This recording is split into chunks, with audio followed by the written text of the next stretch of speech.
Donc, je voudrais parler astrologiquement de la vie politique actuelle, mais pas uniquement sur le plan astrologique. Je rappellerai que pour moi, l'astrologie, c'est une volonté d'expliquer des phénomènes que tout le monde peut observer, et non pas d'expliquer des phénomènes qu'on ne peut observer qu'en tant qu'astrologue. Par exemple, les signes zodiacaux, ce n'est pas un phénomène qu'on peut observer en soi, même si on sait effectivement qui est de tel et tel signe, mais enfin, globalement, quand on regarde le monde, ce n'est pas ce qui ressort, les signes zodiacaux. Par contre, l'alternance politique, un certain nombre de phénomènes de ce genre, est effectivement quelque chose qui peut s'observer. Je voudrais lire à ce sujet un passage, un article qui me paraît intéressant.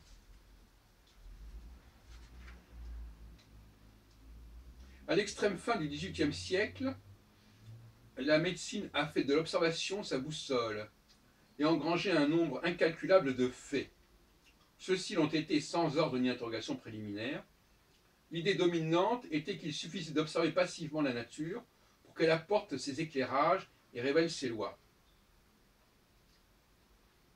Dans les nombreuses topographies médicales du temps, c'est-à-dire du XVIIIe siècle, les médecins avaient accumulé les données concernant le climat, les sols, les mœurs, les conditions d'habitat, pour essayer d'expliquer les maladies dominantes.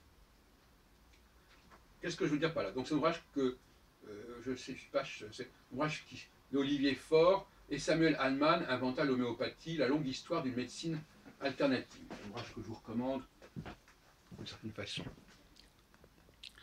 Mais ce que je veux dire par là, c'est que l'astrologie ne doit pas être autiste. Enfin, je sais bien que le mot autiste ne doit pas être utilisé, puisqu'on l'a reproché de l'utiliser à Fillon, mais elle ne peut pas simplement se contenter de plaquer sur le monde des catégories mythologiques qui sont quand même un petit peu anciennes et un peu décalées.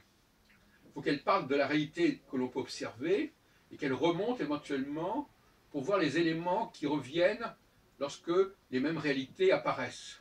C'est ce qu'a fait un peu Gauquelin avec les statistiques, c'est ce qu'a essayé de faire André Barbeau avec plus ou moins de bonheur en astrologie mondiale du XXe siècle, au propos des deux guerres mondiales. C'est ce que je fais concernant l'alternance. L'alternance politique est par vocation dans le champ, dans le créneau de l'astrologie, on ne me dira pas le contraire. Il semble que la plupart des astrologues ne comprennent qu'une chose dans le monde, c'est qu'il y a des individus. Alors ça, c'est une observé. Il y a des individus, et donc l'astrologie aurait vocation à nous parler des individus et à entériner les différences individuelles, y compris dans le cas des jumeaux. Voilà. Bon, passons. Alors revenons à la politique, et nous sommes dans un positionnement actuellement centriste, puisque nous sortons de la phase oméga, la phase alpha, qui a commencé déjà il y a plus de 3 ans. Nous sommes bientôt à 22 degrés 30 de l'étoile Antares, avec Saturne, à la fin du Sagittaire. Nous entrons progressivement, mais ça ne se fera pas tout de suite, dans la phase oméga, et on peut penser qu'effectivement, ce sont les partis qui ont une position centriste, comme le Front National, parce que quelque part, la plupart des observateurs reconnaissent qu'il est un peu quelque part dans le genre de centrisme, et le Macron, l'En Marche. Et les partis qui sont plus fondés sur une alternance, comme les partis républicains et les partis socialistes, de gauche, ne sont pas sûrs d'être présents au deuxième tour. Ça me paraît tout à fait intéressant de montrer qu'en phase intermédiaire entre alpha et oméga, et quand on a des élections à ce moment-là, ce qui n'est pas une obligation, eh bien on a un résultat avec un discours centriste, ça me paraît d'une logique absolue. Un autre point que je voudrais mettre en avant, c'est que la Constitution de la République comporte des lacunes très graves, un point aveugle, à savoir que l'on parle d'alternance, mais que c'est une alternance tout à fait hypothétique. Hein. C'est-à-dire que quand quelqu'un est au pouvoir, il n'aura rien de plus pressé que de chercher à y rester. Donc finalement, par des moyens divers, les médias, etc., il considérera que s'il n'est pas réélu, c'est le signe d'un échec de sa politique. Alors que c'est tout simplement parce qu'il est temps d'une alternance, tout simplement. en 68, s'il y a eu les manifestations qu'il y a eu, c'est aussi parce qu'il n'y avait pas d'alternance depuis 10 ans. Il n'en aura pas, il n'en aura d'ailleurs pas pendant les 10 ans qui suivront, entre parenthèses. Bon, donc ça, c'est le problème de l'alternance qui est ressenti profondément comme une nécessité. Et le centre, c'est le déni de l'alternance. Moi, hier soir, j'étais encore à une réunion. Le centre est le déni de l'alternance. On dit voilà, on va rassembler tout le monde, de gauche et de droite, et on aura une sorte d'équilibre, de consensus mou, comme ça, qui est bien préférable à cette alternance. Ce qui veut dire, en fin de compte, un refus de définir la dualité, ou alors on définit la dualité pour dire qu'il faut la dépasser, la transcender, un refus de préciser ce qui est en jeu. Parce que quand on dit tout le monde est bienvenu, tout le monde doit venir avec nous, ça veut dire qu'on ne va pas prendre la peine de préciser, de définir les dualités. Et un troisième point sur lequel je voudrais insister pour terminer cette courte causerie, c'est la nécessité, lorsque l'on met en place une politique économique assez rigoureuse, comme celle que je propose, à savoir une phase alpha, qui est une phase de consommation, d'enrichissement, et une phase avec une certaine routine dans les pratiques en cours, et une phase oméga, qui est une phase de formation, donc de formation permanente, de recyclage, qui implique de remettre en question les mécanismes et les automatismes, et qui implique effectivement une restriction des besoins, et donc une restriction des importations, et donc une certaine forme de déflation, si l'on veut. Et ces deux politiques doivent alterner, mais elles ne peuvent alterner qu'à grande échelle. C'est-à-dire, je suis pour un protectionnisme que j'appellerais impérial et non pas national.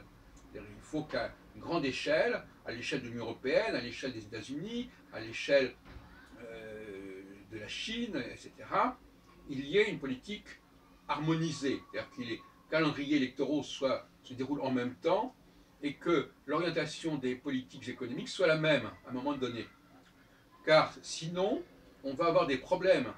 Par exemple, on nous dit, mais si vous êtes protectionniste, les gens ne vont pas accepter vos exportations, etc. etc. Bon, si on accepte l'idée qu'à une grande échelle, peut-être pas à l'échelle mondiale, mais à une grande échelle, tout le monde est d'accord sur la même lignée, eh bien oui, il y aura des périodes de protectionnisme où chacun essaiera de vivre avec les moyens qui sont les siens, et ça sera un défi, justement, un challenge. Voilà, il faut essayer de puiser dans les ressources dont nous disposons, qui sont donc moins coûteuses, qui sont des ressources de proximité, quitte à, en passant à la phase alpha suivante, de multiplier les échanges, de multiplier les importations, etc. Bon, donc il faut des périodes de 3 ans et demi favorables aux exportations et aux importations, et il faut, qui c'est à la phase alpha, il faut une période de 3 ans et demi qui limite au maximum les importations et les exportations. Bon, à partir du moment où c'est fait sur une grande échelle, eh bien ça peut fonctionner. Et à ce moment-là, on ne va pas nous dire, ah ben oui, mais si vous supprimez, si vous mettez des droits de douane, on va vous en mettre aussi. Mais c'est le principe, effectivement. Si on est dans une politique où, au sein d'une entité donnée assez large, chacun suit les mêmes règles du jeu, il n'y aura pas de problème. À un moment donné, chacun doit essayer, aussi bien individuellement que collectivement, de vivre avec les ressources qui lui sont propres et sans tricher en important des choses qu'il n'a pas. Et ça lui permet justement de s'enrichir. Pourquoi s'enrichir? Parce qu'il va exploiter beaucoup mieux ce qu'il a, ses positions, ses dispositions, qu'il ne le fait quand il y a une sorte de facilité à dire voilà, ben, voilà, il y a quelque chose qui existe, je l'importe, et puis voilà. Finalement, chacun importe de l'autre côté sans faire un travail d'enrichissement de ses propres facultés, de ses propres potentialités. Voilà un peu le programme politique que je propose en ce moment.